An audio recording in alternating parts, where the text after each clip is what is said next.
Good morning there. Today's illuminating week's lesson from Gary Simmons, Certified Health Coach.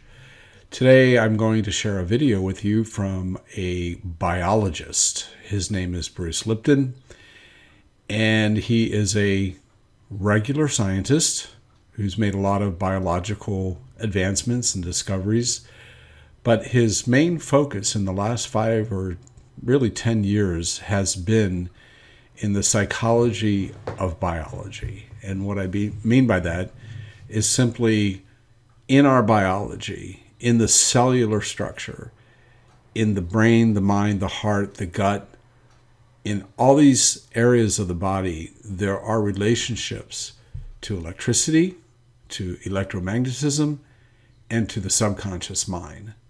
And what we'll learn from Bruce today is the amazing effect of the programming that children go through from, sometimes we say 0 to 6 years, but really it's the last trimester of pregnancy to about 6 years when the prefrontal cortex, the conscious mind, really takes over and creativity sets in. From the age of, let's say, 0 to 6, children are actually tape recorders. They're recording and downloading data, mostly without judgment. And that sets the foundation for life. And once we become adults and we find ourselves identifying with certain fears, even paranoias, or roadblocks, or dealing with certain types of self-sabotage, all these things can be identified, worked on, and corrected.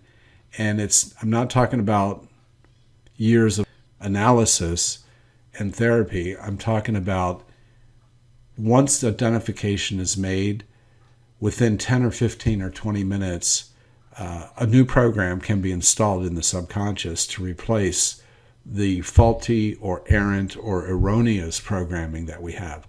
So let's listen to Bruce Lipton. Thank you. The programs that we acquired in the first 6 years shape how we live our life. What parents tell us, we become. All of us have received a program of not good enough, not the best we can be.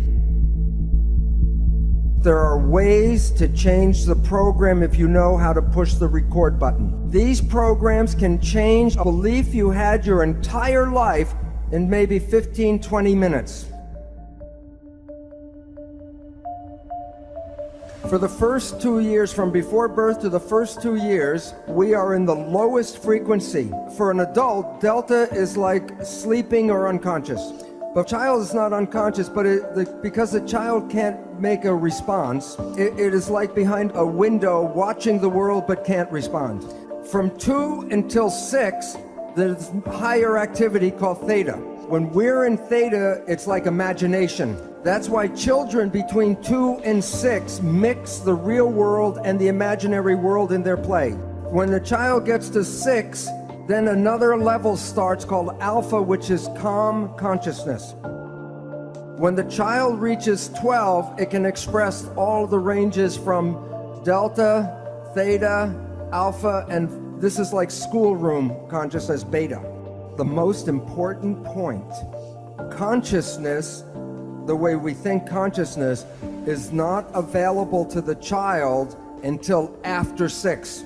The first 6 years are the programmable state. The reason is this low activity is called the hypnagogic trance. If I want to hypnotize you, I have to take you from higher levels into lower levels, and then I can put information into the subconscious, which is in here. This is an important reason for this period. This is a period of enculturation. A child has to learn thousands and thousands of facts about how to fit into the family and to society. And so the nature doesn't give the child consciousness to create new things. It just gives it the brain activity to download facts. Whatever goes in the first 6 years is the first structure in the subconscious mind. A child between 0 and 6 can learn 3 languages at the same time. But after this period, if you try to teach a child just one language, it's difficult. So this period in our life is where we learn the fundamentals of relationships, connections, family, and community. This is also the period where we learn self-identity. Who are we? What parents tell us we become. So if parents tell us we are smart and bright and lovely and wonderful, that goes into the program. But if we are told we are not nice people, or we're not smart, or we're not pretty, or we're not good, that goes into the program. So for example, in a store, when a child is throwing a tantrum because it wants a toy, and then the parents say, you do not deserve the toy, then that is the program, I do not deserve. But once it's in the subconscious, it's recorded like a tape player, and the rest of your life, the subconscious will play, I do not deserve, I do not deserve. So the programs that we acquired in the first 6 years shape how we live our life. But this is all below consciousness. You may not know the programs you received because you were not conscious really during this time period.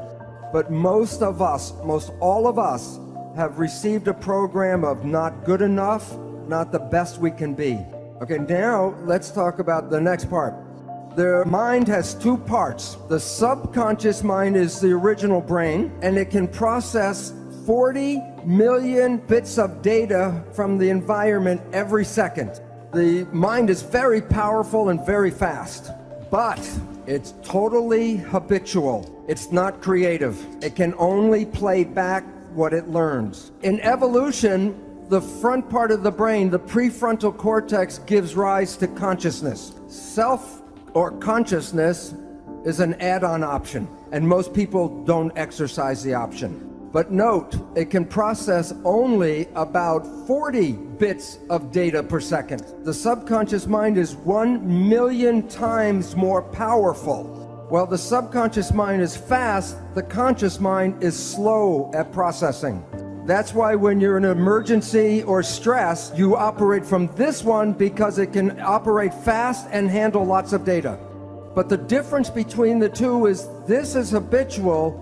It is the conscious mind that is creative and can generate free will. According to cognitive neuroscientists, we are conscious of only about 5% of our cognitive activity. So every day you create only from your creation mind, your conscious mind, only about 1% of what is going on in your life. And therefore 95 to 99% of your life comes from your programming in your subconscious mind. So what this means is maybe you were the child in the store and your parents said you do not deserve. 95% of the day you will sabotage your life to make sure you do not deserve.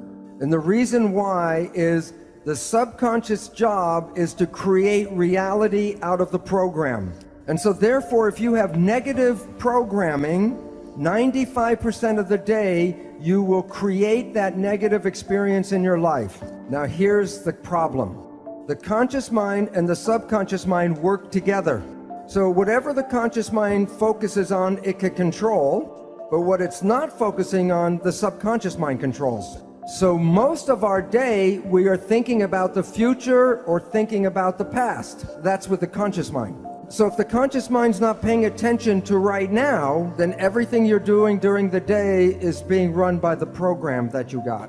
When you first got in the car with a driver permit, you didn't know how to drive a car, so you were very conscious of everything, watching everything as you were trying to drive. But now you've driven for 10 or 15 years, and you might be like me. I can have a passenger in the car, and my conscious mind will be in a conversation. And I'm driving 10 minutes, and then I look out the window, and I realize I didn't pay attention for the last 10 minutes. The lesson, if I said, describe your driving behavior during that 10-minute period, you would say, I don't know, I didn't see it. This applies to all of our activities every day. It was your own invisible behavior that sabotage you. So what's important is some people say, well, maybe I just do some positive thinking. Which mind does the positive thinking, conscious or subconscious? The conscious mind, which works at 5% a day with a 40-bit processor. And when you're doing your consciousness, are you paying attention to what's going on? Who's running the show? The experiential programs from the subconscious mind, and that is 95% of the day with 40 million bit processor. Does positive thinking work? Do the math. It's very difficult to take a small processor and overpower the large processor. There are ways to change the program if you know how to push the record button. I will talk about 3 different ways to control your life. Number 1 is Buddhist mindfulness. And what that means is, if you are conscious and pay attention, then you don't play the tape.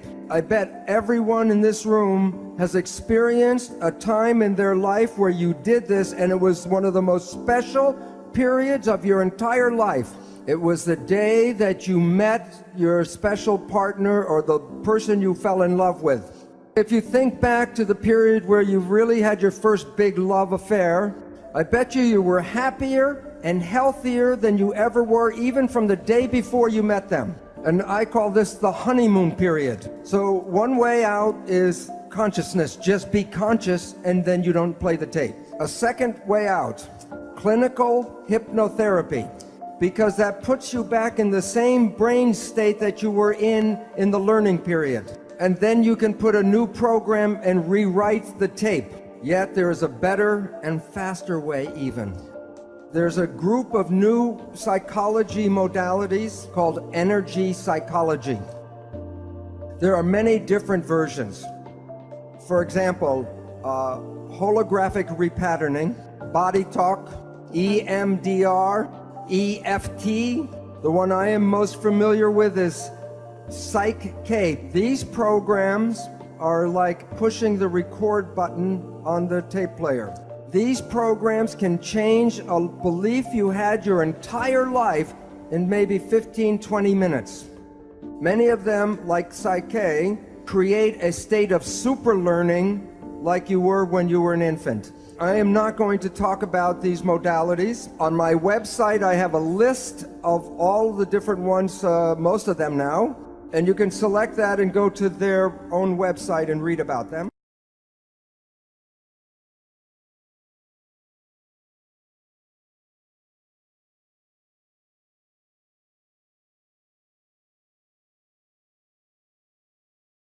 So, I hope that video was intriguing and inspiring for you.